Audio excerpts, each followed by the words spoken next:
Hi friends, అందరికీ నమస్తే. అన్నలు అక్కలు అందరికీ నమస్తే. ఈ రేవంత్ రెడ్డి ఏంది మాకి అసలు అర్థం కాదు. ఈ 2018 నుంచి తీసుకున్న వాళ్ళకి రుణమాఫీ చేస్తే మిగతా వాళ్ళు అంత ఇతర దేశస్తుల ఏర్పాటు చేసి మాట్లాడుతున్నాడు. అసలు అర్థం కాదు.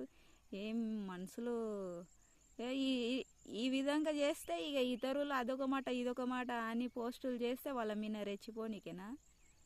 వాళ్ళేం కావాలి మరి?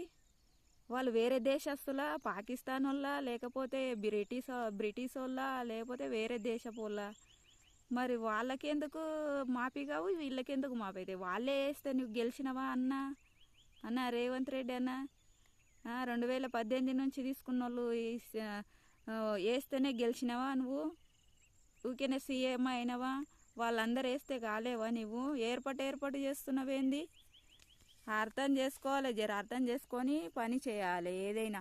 అవును, వీళ్ళకు ఫస్ట్ చేస్తా వాళ్ళకు తర్వాత చేస్తా అన్న మాట అది ఏర్పాటు ఉంటుంది. వాళ్ళకు కావు వీళ్ళకైతే అని అంటే అది నీ ఇష్ట ప్రకారమా? అది వాళ్ళు ప్రజలు కాదా? ప్రజలు గారా వాళ్ళు వేయలేరా ఓటు నీకు? వాళ్ళు వేయందే నీకు గెలిచినవా? అది అర్థం చేసుకొని ఏదైనా కానీ నిర్ణయం తీసుకో అన్నో.